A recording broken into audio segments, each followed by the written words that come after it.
You better get ready. You're going to need that dump button in a minute.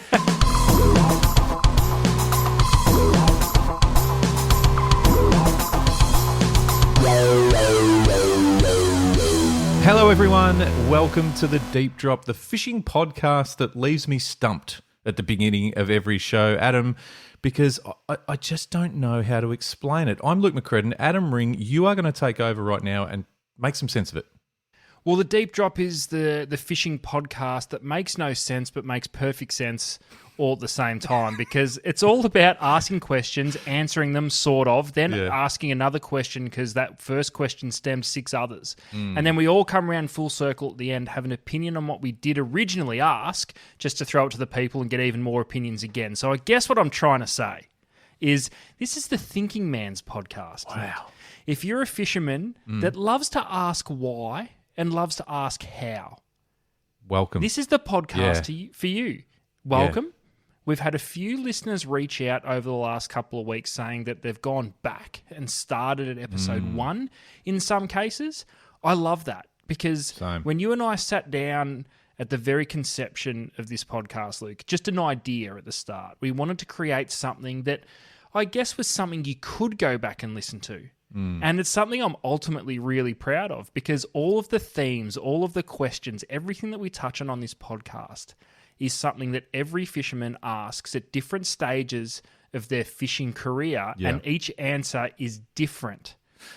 It's fascinating to think that it's almost like our own library of questions, so to speak, Ads. And the thoughts. The funny thing is, it doesn't matter if it was a year and a half ago or it was the latest episode. It's all open. And it will change, and it's never a concrete sort of solution to any question that we raise, Ads. Certainly. Far from it, actually. far from it. And I love this because, write this down. I think at some stage... It's early for a write down. It's a write it down. I think at some stage, maybe episode 150 or maybe when we raise the bat for the double ton. Oof. Maybe we do a history in review. Yeah, wow. Where we go back and look at some of the questions we've tackled, because I dare say, as our fishing journey continues, Luke, both on the water and in our working lives, as we both love this industry and work in it and have for quite some time, I reckon you'll find some of our answers have changed over the years as well. Oh, I reckon for sure. It's cool too because it's kind of this whole because I mean, real talk for a minute. You and I are pretty open and honest people, so we're kind of where you guys are coming along with us in our own sort of journeys through what we're doing at the moment, for recreation, but also for work in a way. So it's kind of cool. It's good to have everyone on board. And if you are here, if you're new, bloody welcome. Thanks for joining us. Enjoy. Involve yourself in the conversation. Send us a message on Instagram. That's where you want to go. Instagram, or you can head over to the website, thedeepdrop.au. Yeah. Have a sneaky look at the merch, just saying. But also you can send us a message. Yeah. Because we have had some people reach out and comment and refer to some stuff that we have spoken about recently and in past episodes. It's all still relevant. It all makes sense. Yeah. And you and I get excited by that because we get to revisit some of that stuff and just see what happens. And nothing more enjoyable than when someone in the street or on that you just run into says, "Oh, I heard you talking about this," and you have to set your mind back a bit because it might have been episode 30 or something. Yeah. And then you start talking about whatever that topic was. So that's good fun. But yeah, send where we welcome everything. We welcome. There's no judgment here, is there, Ads? Yep. There's zero judgment. We had a message this week about because we do get bombarded, and in a good way, with videos that like reels from Insta to so good to react to and have a bit of fun with, which is great fun, and we do enjoy it. I need to dig in and get cracking on some of that because the library's banked up. But you know what though, the one you put up this week with the old sandblaster that had been converted into a fish scaler, surely that's a no-brainer for every major boat ramp in the country. Can you imagine? How good would that be? Every major boat ramp. That's the next installment for those boat ramps. Flawless. You're going to have it just a a little block of 4 of them. Could you imagine 4 people with a snapper in each, just essentially water blasting? It's the cleanest. You could have it filtered, draining straight back into the Straight back in, and they had it like, I think that's bolted actually into the a legit ground. good idea. It's a great idea. If you haven't, if you don't know what it's talking about, jump onto the Deep Drop Instagram page and have a look. There's just a bloke who set it up. It looks like he's in a boat ramp. Yeah, that's right. And blast the scales off a snapper in seconds. It's awesome, and it's kind of satisfying seeing the scales. It was satisfying, and there's nothing. I mean, no one likes scales. No, ever. No. So with a pressure washer, though, I was thinking if you're doing something like whiting or something, are you just going to tear straight through the flesh? Yeah, I suppose you can hold it back a bit, maybe. I don't know. Yeah, or maybe there's an adjustable pressure. Okay. I just think Just it's to all help. it's all or nothing. It's just full bore. Well, imagine with a whiting, you could scale it and skin it all at the same time. Maybe you could. Scaler bags have changed the world, haven't they? They have. Anyway, but Instagram's a great place to get in touch and reach out. Oh, that's what I was saying. Yeah, this person that was suggesting that we probably need some sort of intern or, work experience kid. An apprentice. That's what it was. That's what they suggested, the Deep Drop Apprentice.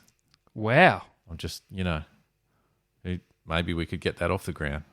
You're not going to get paid. Just throwing it out there early. We're honest on this podcast. I know. Management are arseholes. You've heard it firsthand. But we could work on it. We could see. We'll see. Yeah. What Apprentice wages aren't No. much, are they? Nah, These 0. days? I did. Speaking of Instagram, I just wanted to share.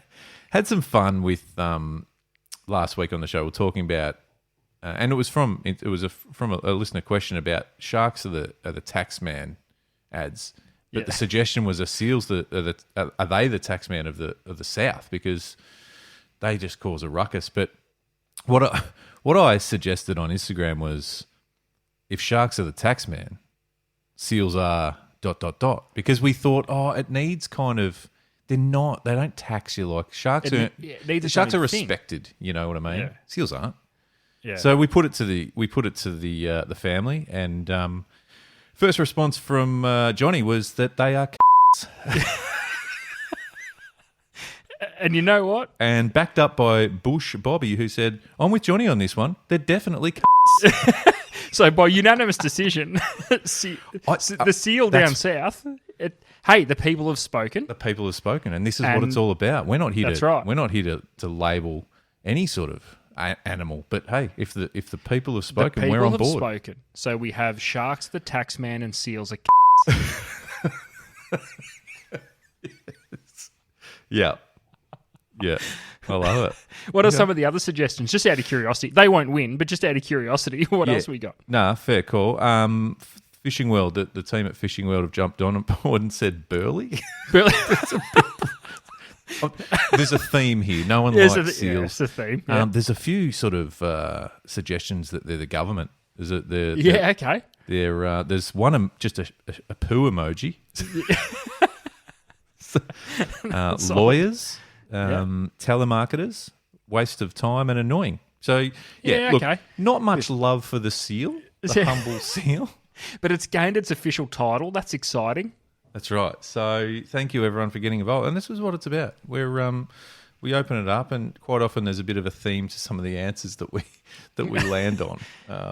But listen, all I'm going to say is anybody going to argue with the official title for the seal? I don't think they are, Luke. Wow, no, I can't see why it would be sort of suggested otherwise. It's pretty unanimous, and we're all in agreement. And I think, potentially it becomes an official name, moving forward.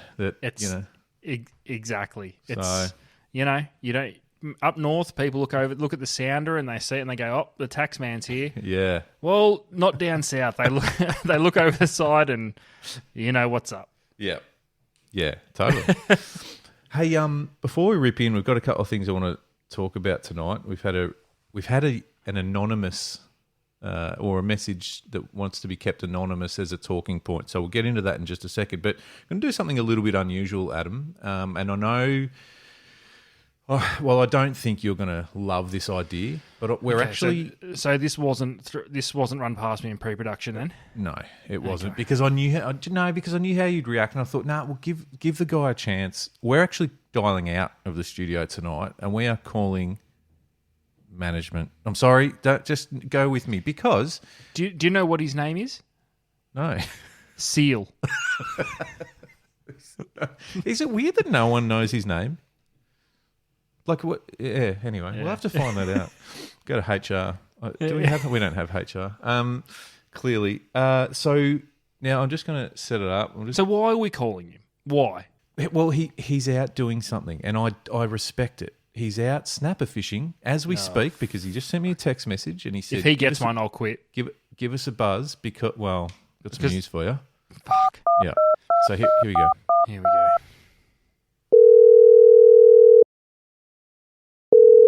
Hello? Hey mate, how you going out there? Yeah, pretty bloody good actually. I'm just testing the theory that Adam brought up about the anchors. You know, you were talking about the anchors, Adam. Yeah, okay. All right, I'm listening. Interesting. Yeah, I'm Yeah, listening. well, you said that all the anchors make a bit of noise and can shut down a snapper bite, so I'm putting it to the test, and guess what? I've caught 6 snappers so far. That's not bad. Yeah, all right. How big? 3 to 5 kilos? Oh, come on. No, they're fucking That's I mean, we've said many times in the show, Adam, that is the throwaway sort of number. No, I'm serious. 3 to 5 kilos. Probably lost a 20-pounder too. All right. So your theory last week, well, not your theory, Adam, but it was, I guess, your discussion point was, around dropping anchors, and probably more than just one, in fairness. So it's probably not a great case study. Is it putting off fish and snapper? But in this case, he's getting it done. Is there a little bit of spite in what you're doing just because you wanted to catch a snapper before Well, Adam? it's not spite.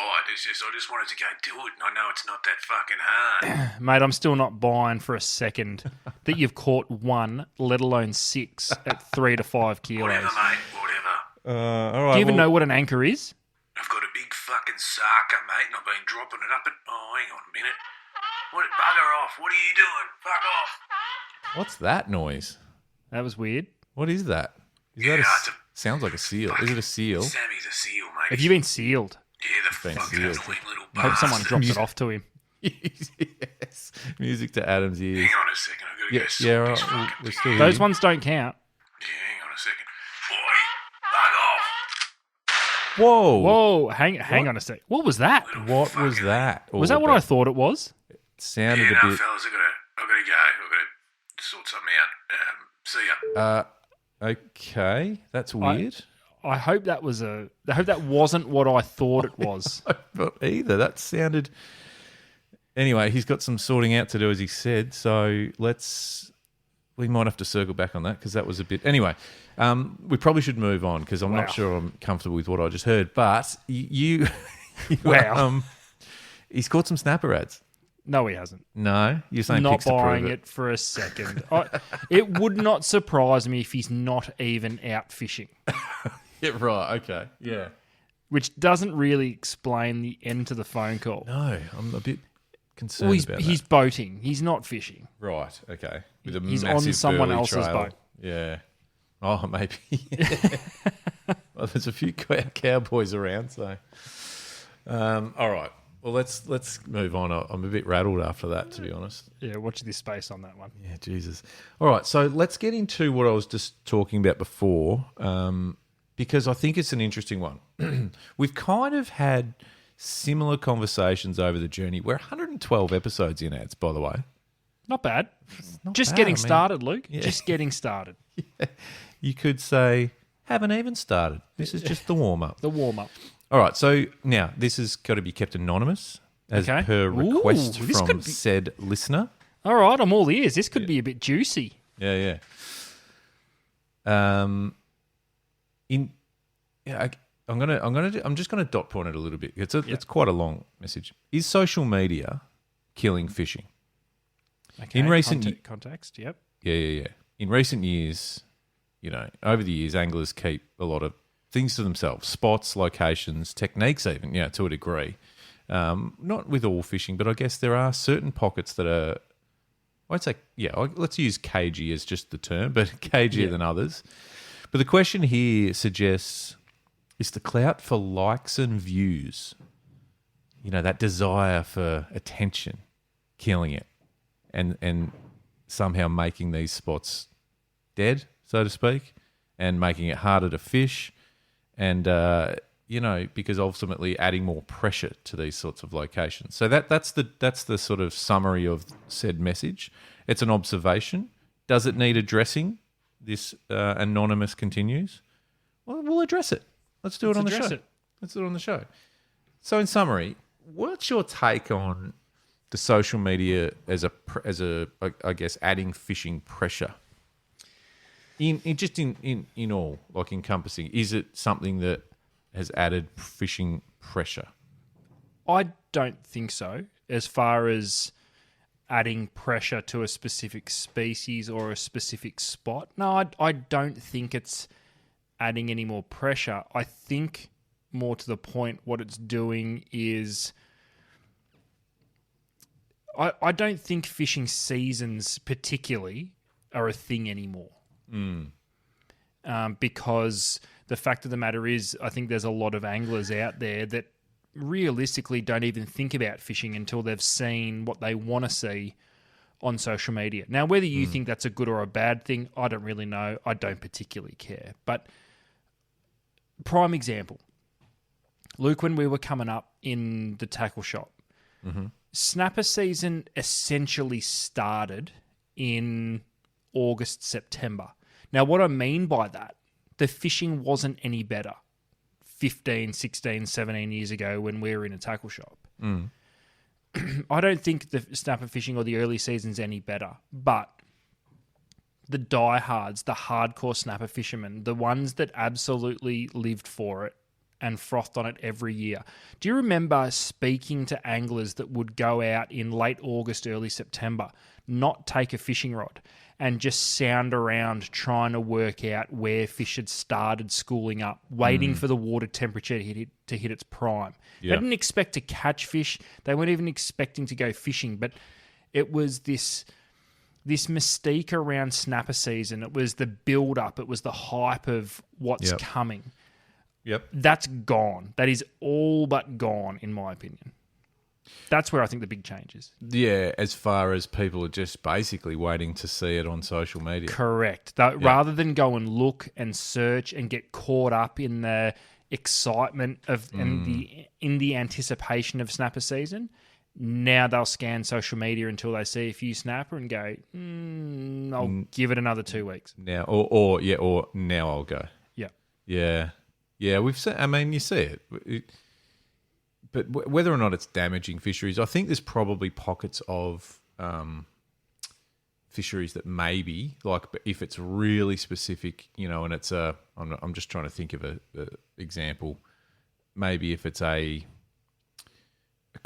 a Murray cod located, like a specific spot on the stretch of a river that just holds fish, but the locals have known about it for 50 years, and then someone goes in with a GoPro and shares it with 100,000 people. I don't know, I'm just spitballing. That could have an impact on that particular spot. Do you know what I mean? Potentially. It could, but how often do you reckon that's actually happening? Not often. Because I've got a theory on that as well.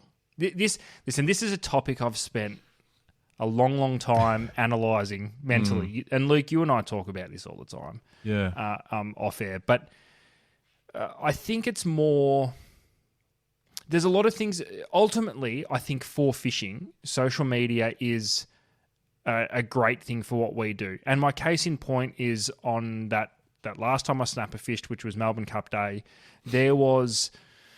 Like I said, there was easily 200 boats between Ricketts Point and Black Rock. Yeah. And I spoke to a mate who was fishing off Oliver's Hill, and there was nowhere near as many boats. It's because most of the stuff you saw on social media, people were calling that they got fish from Ricketts Point and Black Rock. So it's getting people going fishing. It's getting people going. Yeah. I'm really pumped for that. I love it. Yeah. It's also very, very deceiving because I can jump on social media on any given day and see 500 snapper and think this is the greatest snapper season we've ever had ever. And then I'm on Snapper Diaries number 4 and haven't caught one over 50 centimeters yet. I think that's where also the frustration of social media can come in. It makes things look way too easy. Yeah. Yeah. Yeah. Do you remember, again, going back to the shop days and when social media was certainly not an influence or maybe in its infancy, when you'd call, someone would go, oh, where's the snapper bite? And you go 16 metres off Carrum. But 16 metres off Carrum, when you looked at it, spanned a few kilometres. I was at yeah, that's right. I can look at Carrum from Mornington if I want to. Right. It was the best, and no one would question it. Go, oh, okay, cool, and they'd head out and find them themselves because they'd end up leaving Carrum and then going kind of straight, but and then go dodging a few south, boats. or then go, like you end up catching fish in 14 off Frankston and coming back in going, you 16 off Carrum is spot on. Well, do you know the thing I absolutely love? You never hear of snapper going mental in 13 metres of water. They're either going nuts in 12 or 14. Or 16. It's always even numbers. It's even isn't numbers. It? They Why never is it go even numbers. You don't go out of Carrum and go, I'm going to stop in 17 metres. No one's doing that. They're going to 18. Or if you're off Mornington, you're in 22 metres of water. In 20 metres of water. We don't fish in odd numbers of water. What about Bermagui, the 8 mile and the 12 mile? Yeah. What about the 11? I'm just saying, it's not a thing. Wow. So anyway, I digress. That's probably a different conversation. It's but incredible. yeah, I love that. Ultimately, I don't think social media has killed any fisheries, but I think like just about everything else on social media, let's just look at it and look at it for what it is. If you want to go snapper fishing and you see 55 snapper photos, pretty sure it's safe to go snapper fishing. Yeah. Don't expect to get them. Don't try and find out where they're going. Just know that there's plenty of them and go to where you think you can catch a snapper. I also think, and again, I'll go back to different sort of applications because I think the bay or, offshore or whatever it's a hard example because, look at someone like Aaron Habgood, right? And he's a machine. He catches a heap of fish every time he goes out and he posts photos of it and that. But if it's whiting, for example, and he's bagged out, no problem. He's not. You could go into the general area. He's not damaged the fucking school of whiting. Like, do you know what I mean? So it's kind of like the bay snapper, whiting, squid. Like it's not. Yeah, it's a tough one to find a fish that it might impact. Like I said, is it bass if you really promoted the shit out of a particular hole on a stretch of a river, or is it a cod, or is it I don't know. I'm just spitballing, but it's hard. I get it. I get where the discussion point might be coming from. It might seem sort of optically like, we're ruining a spot by promoting. And when I say we, like just the general public. Yeah, the general. Yeah. But I'm kind of leaning on your fence post a little bit on that. I think I've actually got a slightly different take on this, which veers a little bit away from the original point, but it's kind of still on the same topic, if you don't mind. Oh, go! This is awesome. I'm in. We're on here. And it's something I've thought about for a little while, because I actually think, and this, like I said, this is removing the spot or the location discussion. Yeah, just fishing in general. I think influencers, and there's not a great deal that do it really well, but there are a good, there's a group of them around the country that I think they've actually done something really positive for fishing, and that is make people excited about it. It doesn't matter where they are or what they're doing. It's just getting people up and about. We've spoken about ourselves, like Bowley up north, Briggsy, even guys like, Lee Rayner down here. You watch their stuff and you go, you see Kate Norman pull a giant cod out of it and you go, fuck, how good is that? Yeah, that's right. You know what I mean? Like it gets us talking about it. It gets you talking about it, and it gets you buying tackle because you feel like you just want to go get a 10-inch mag draft. I'm never going to use it, but I bought 3. Like, exactly, because just in case.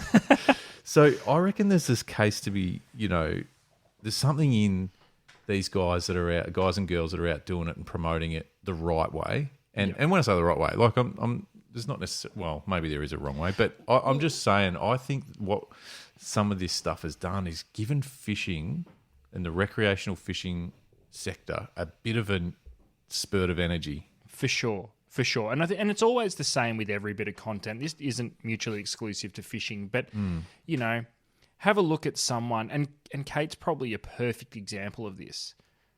I just enjoy watching and seeing people who I feel as though genuinely love it. Yeah. You know, the second you get a little bit of, all right, well, this, if you get that inkling that they're either just putting out some sort of content for the sake of putting out content because they feel as though they need to stay consistent, which if you're going to be in that influencer content creation space, it does have to be consistent. But you've almost, if you can sell it to me that you're genuinely into this, I'm in. I'll enjoy it, and I'll never say a bad word about it. And I got that the other day, and I should share it. Briggsy posted a new video. It might have just been a clip on Insta. I can't even remember now.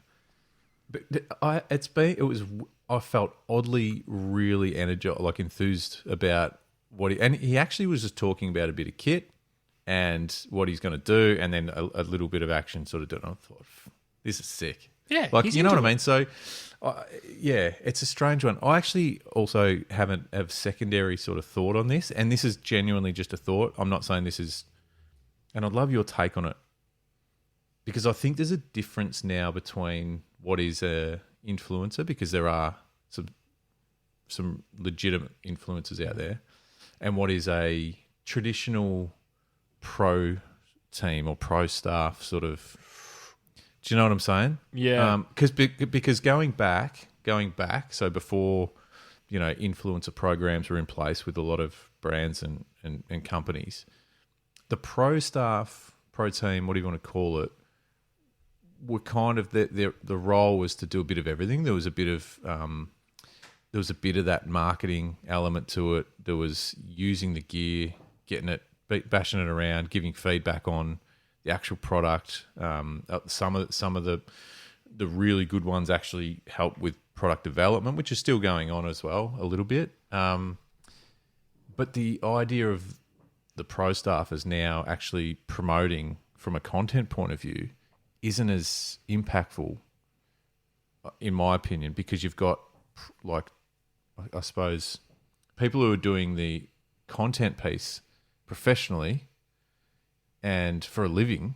Yeah. And it's kind of like they've taken that role now. Yeah. So do you know what I'm saying? Yeah, no, and I think I know what you're saying, and I think you're right. But see, a pro staff and an influencer, they're almost, I don't know, that the lines are really blurry now. They're almost they're almost the same thing, because one can accidentally influence. You could get, for sure, you could get old mate who, you know, lives near a creek and has grown up fishing there his whole life, and he walks down there one late afternoon with a topwater something, bangs 3 good bass, and all of a sudden that's become the hottest thing of all time. Yeah. Yeah. I think where my head is that, and again, this differs and depends on how the brands and the companies want to define pro staff or pro team too, because it's like, for me, they are part, in some way, shape or form, sort of part of the business, part of that brand, and they have a role within that. Not like as an employed within the business, but they've got their role and place, and I think the good ones and the good brands and companies that do it really well. And then the influencer program is contractual agreements on content, more or less. Yeah, see, I don't know how much of that do you reckon's actually going on? Like, how many contractual agreements do you reckon have you got with a backyarder from any given state that just films himself going fishing? No, not that's what I mean. Not that's exactly what I'm saying. There's not the backyard. There's a group of people now, and as you know, and I want, without going into it, obviously, but we've had a fair bit to do with a fair bit of that lately. Yeah, and there's a real solid line between what is a content creator / influencer, Yeah. and then what is a pro staff sort of team. Well, I guess that's the one thing that probably has been defined or has had to be defined over the last few years because there's just so much content. There's so many people creating content, which is fantastic. But let's be perfectly honest. But let's be, let's just put the cards on the table. There's a fair percentage of it that's complete dog shit. 100%. But they're not trying to be influencers, I don't think. So I don't know why they're putting their stuff all over YouTube, but it's, you know what I mean? Like they're not trying to slot into that space. The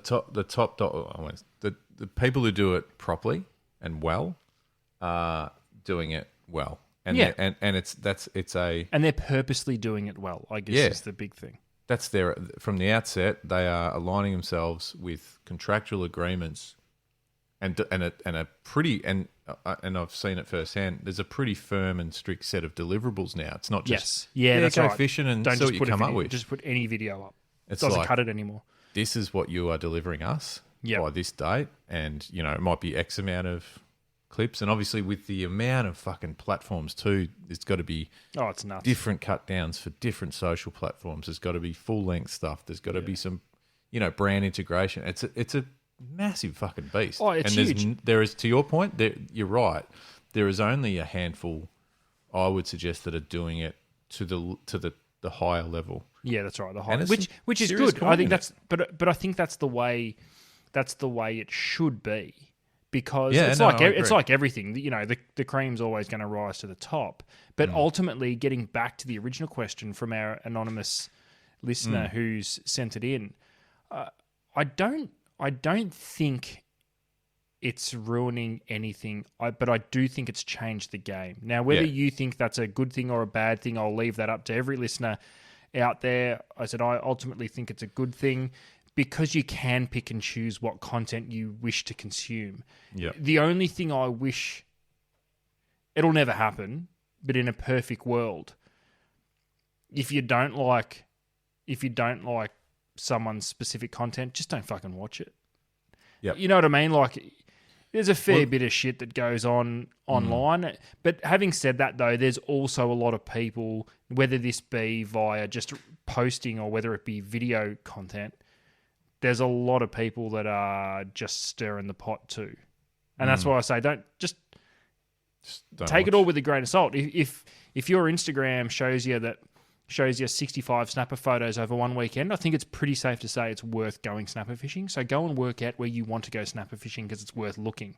Don't let it be the fishing Bible because it's not. I know. It's I not. know, but people live by it a little bit, don't they? But yeah, you're right. No, it's good. You can always turn it off.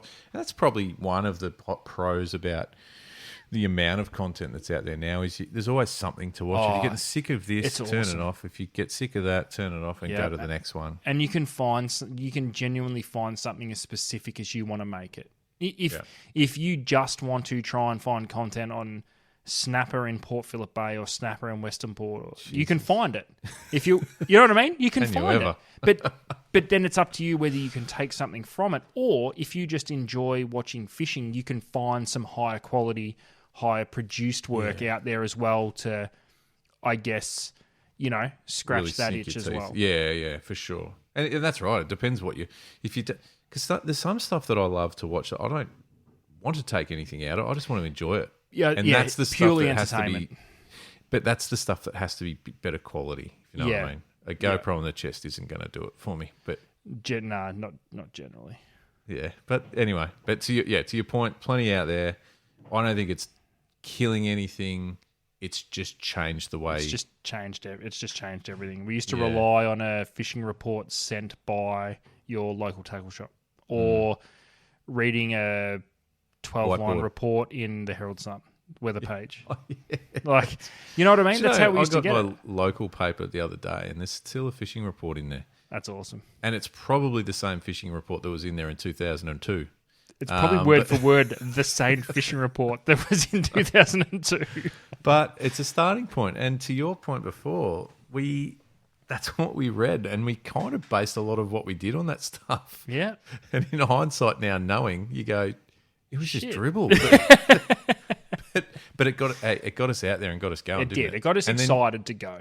And then those that really want to have a crack will find their own way after that. They'll use it as a starting point or a guide and go, Yeah. okay, well, this isn't working right now, but I've got a bit of ammo now. Yeah, that I can at least. I've got a few pieces to the puzzle. Yeah. I've just got to find the bits that fell off the table and scooted under the couch. Like you've got to find, but I guess that's what keeps it. That's what keeps it exciting. I think For sure. It's got to. You can't have it all just completely laid out for you. no. Because, well, the beauty of it too is it's never gonna.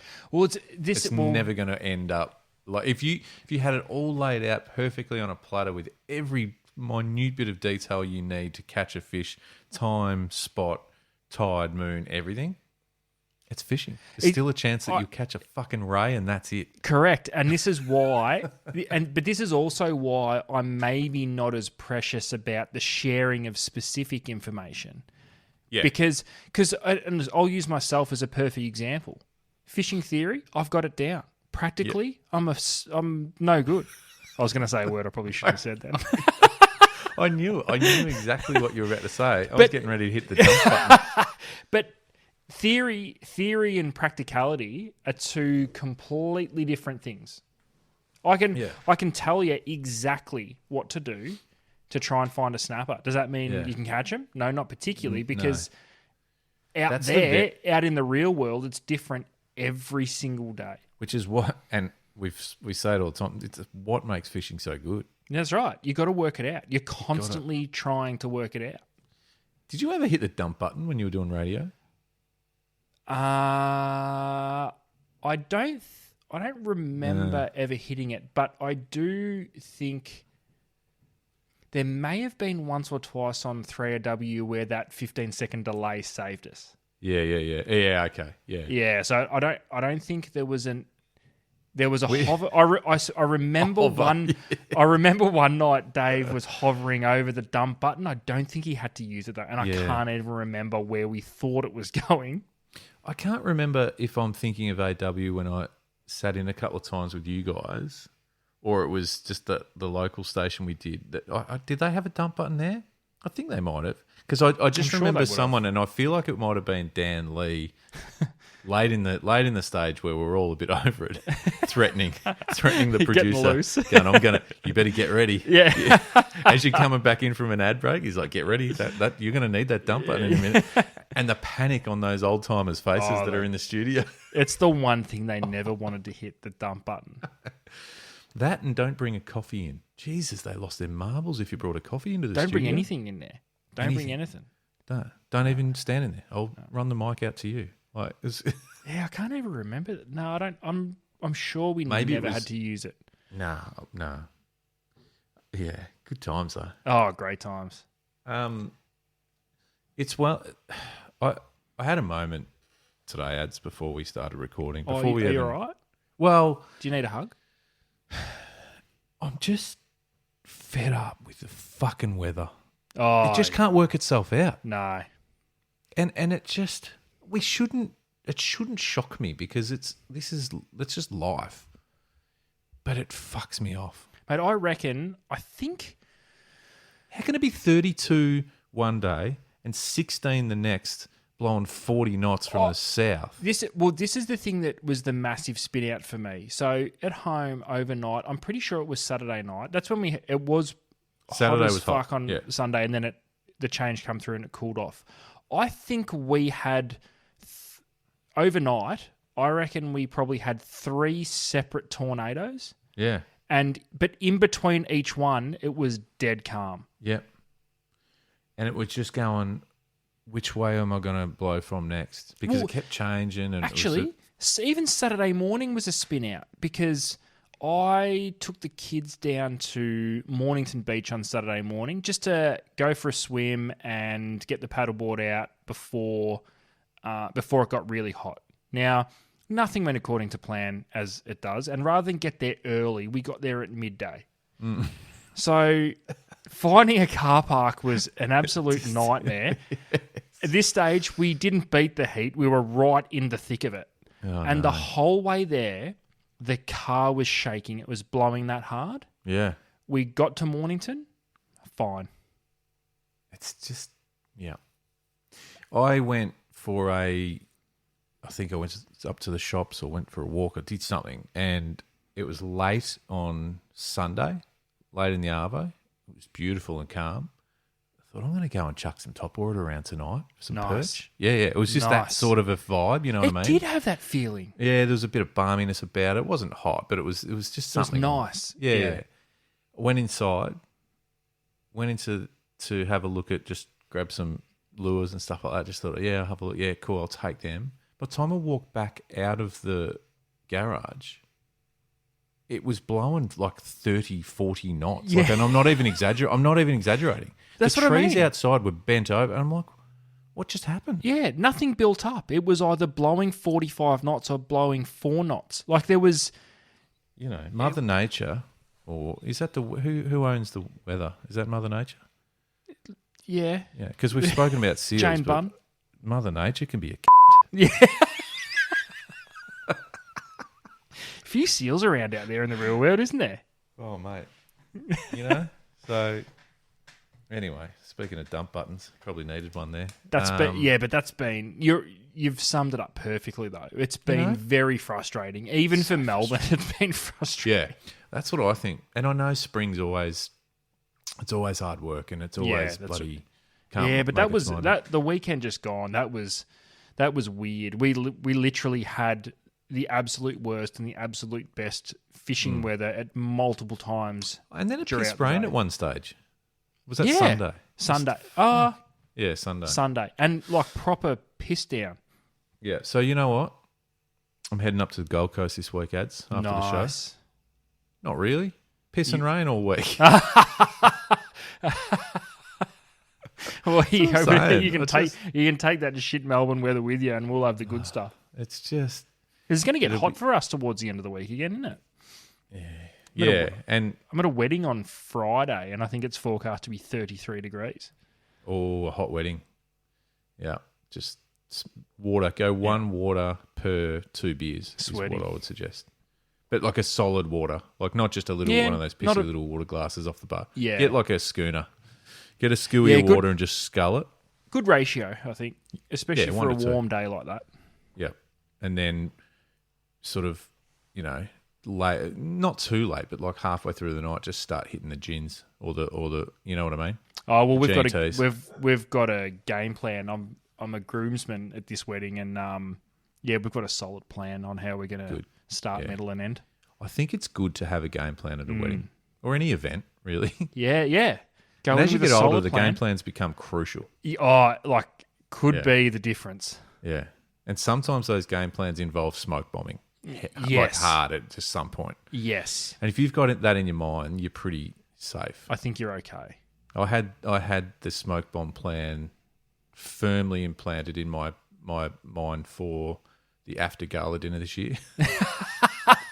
We spoke about some bad influences at that place. I semi-smoke bombed that. You did. You smoke bombed to the point where I think we were mid-conversation and I turned around and you were gone. Gone.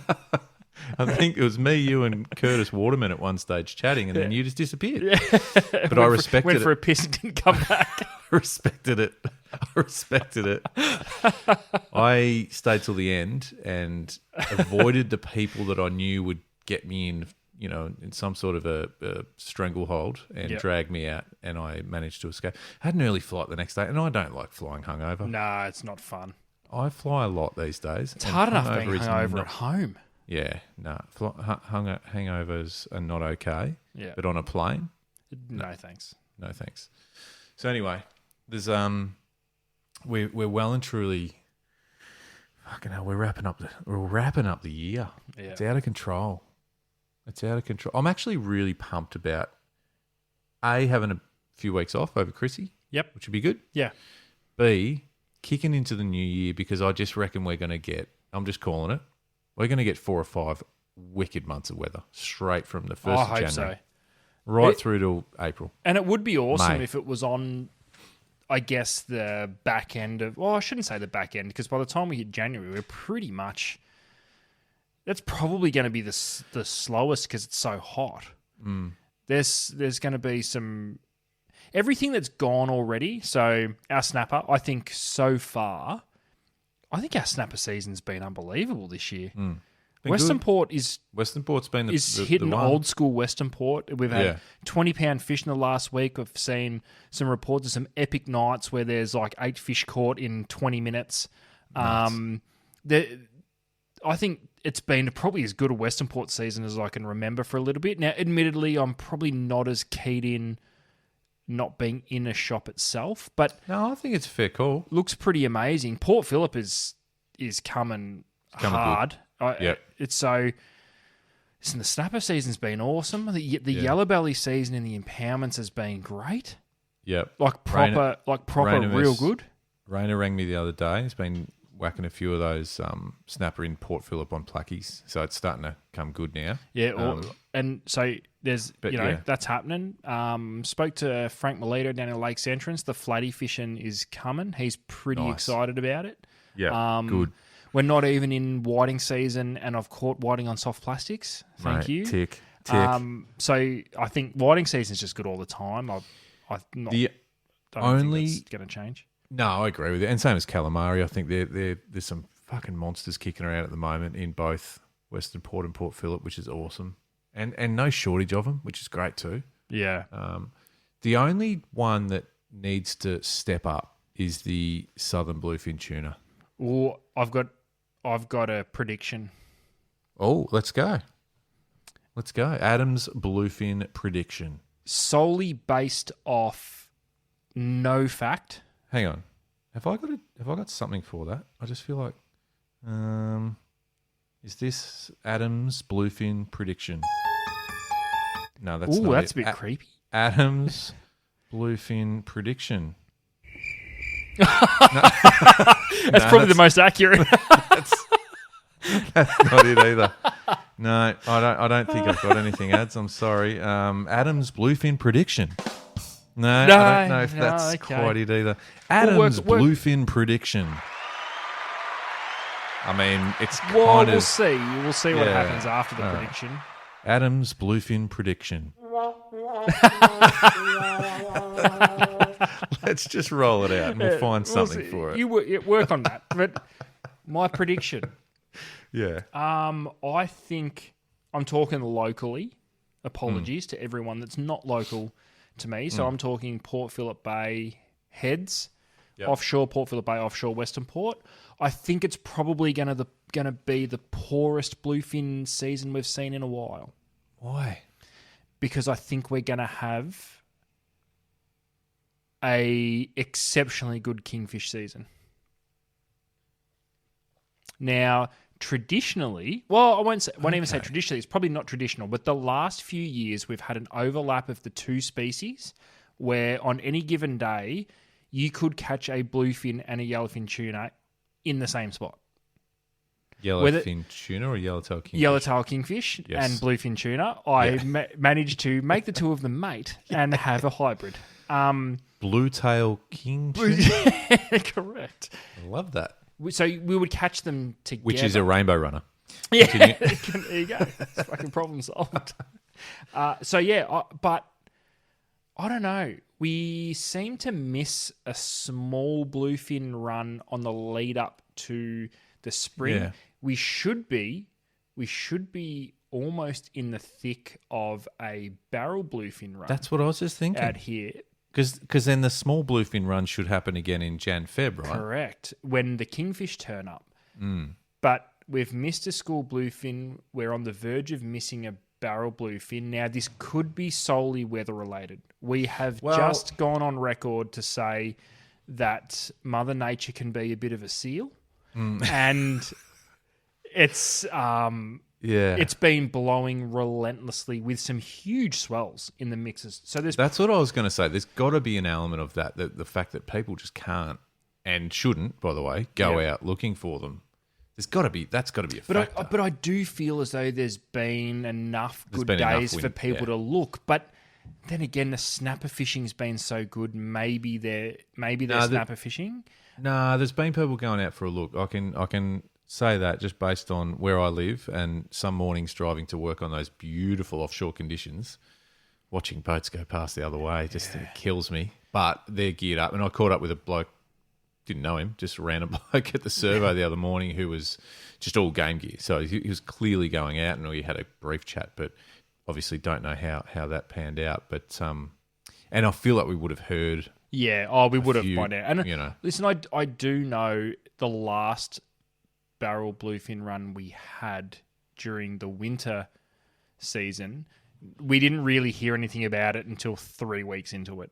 I think the locals have got pretty good at just getting their fill before it gets out, and that's fine. I've got absolutely no issues with that at all. If you've got the initiative to go and look, you deserve to have them to yourself for a little bit. But I don't know, Luke. Can we just circle back on that for a minute?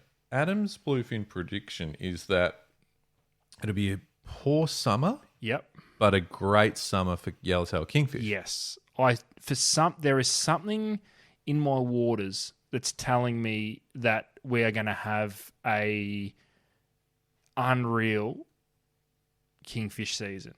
I'm talking. Right. Do you agree? Yes or no? Get in touch. We'll float it out there as an idea. I'd love for a game fisherman who kind of knows what they're talking about. Just a message that goes, shut up, mate. Or just go, no, your prediction could be right because of this, and this. Because as I stated at the start, this prediction's got absolutely nothing to do with being based on fact. Okay. It's just a gut feeling. Which is kind of the deep drop. Yeah. So, well played to you. I think Adam's prediction should become a segment. Okay, I'm happy to predict some shit. We'll make a jingle. Nice. That's not a wah, wah. Yeah, no, we'll move. We'll move away from that. We'll get a jingle happening. There might be all sorts of sound effects and whatever. And you know, we might. And mate, if you want Adam to predict something, let us know. Hey, if you're wondering, I'm happy. I'm happy just to trust the gut and see what's calling to me at the time the question's asked. Yeah. But as of this point for the bluefin season, I think it's going to be pretty average, but the trade-off will be worth it. I think we're going to have a really, really good kingfish season based on zero fact, just a feeling. That's fine. You're allowed to just have that feeling. I think it's a great prediction. I love the sound of that. What do you reckon?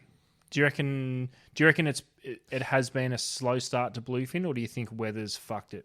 Well, I keep going back to the weather, but I do think you're right. There's been a few windows that people might have snuck out. Having said that, it could very well just be a poor run. Remember we were talking about a few episodes ago. We had a look back basically a year, and we were the episode that was like for like a year ago, and we were talking to Dave Standing, and it was snapper and bluefin mayhem.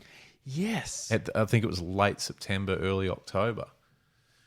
So there's something in that. I think we'll get a good run of those smaller fish through, I'm going to say Feb, late Jan, into Feb, for sure. I do. That's what I think. Do you know something else?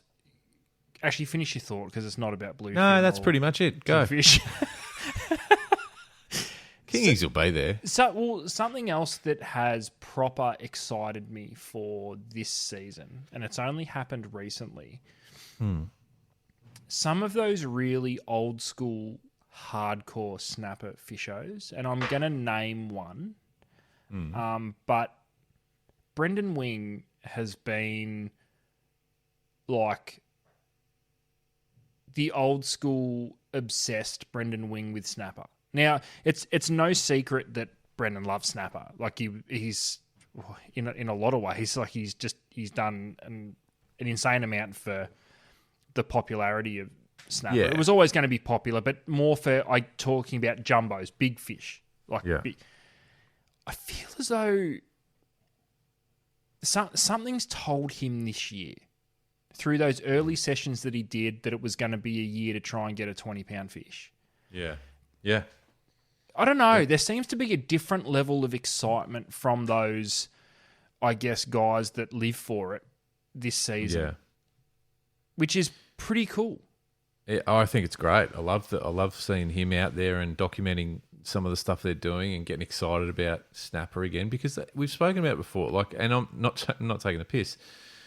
sometimes when it's, it's in your face so much, you go, oh, a little bit tired of snapper. Snapper everywhere. But when it's a 20-pounder and you see them and you go, I know there were a couple caught during the week or whatever, but it's kind of, it brings it back a bit. But I that's guess pretty cool. With him that fish was targeted.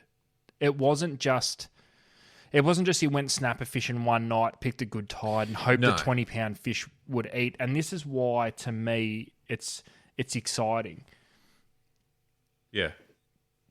I'm with you. You know what I mean? Like, the fishing's good enough that if you're one of these guys that's been honing your snapper skills for the last few years, if it's getting them excited, then there's it's something good. about it. That's right. We're in a good season at the moment. Yeah. Or the makings of a good season. That's a great observation.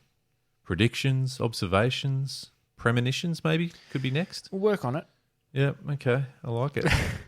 All right, well, look, there's no doubt it is turning into, well, it has been for a few weeks in Western Port for sure, but it is turning into a proper solid snapper season, so to speak. And it feels like old school Western Port. Like it feels Western Port. What about Port Phillip old school? Do we whip out the 110 Pilly flick baits and just have a crack? Well, the sad part is, Luke, I have been. But have you used a Pilly flick bait? No, I haven't. I that's must what I'm admit, saying. I haven't used a Pilly flick bait. It might be the season of the OG. Maybe. Just maybe. Or you just need to, go out with management. Well, actually, no, I don't want to be implicated in any seal activity. I don't think you want to be. No, I don't think you want to be anywhere near him at the moment. Anyway, well, Jesus Christ, it's a bit rough, wasn't it? All right, well, we'll leave it there. We've got heaps to do. A couple of big weeks coming up. I'm here, there, and everywhere. Ads. I'll be flying into state for the next few weeks. Yep. Just searching for weather. Basically, is what I'm looking for. Nice. That's all I'm doing. Just trying to chase some sun. So next week's a fail already, but I've got to go there anyway. This week. But anyway, good times. Get out there and have a go. Let us know how you've been travelling. Let us know what you think of Adam's prediction. Let us know what you think of the... Tell me I'm wrong. Yeah, of the poor tuna season, but best kingfish season ever is... I've just reworded that. Hey, happy... Will there be a 40-kilo fish caught? Don't know. Ooh. Yeah. No, I'm not. No, I'm not there to not predict that yet. Fair enough. And as always, get into it. Have fun. Enjoy. And we'll see you next week. See you, ads. Peace.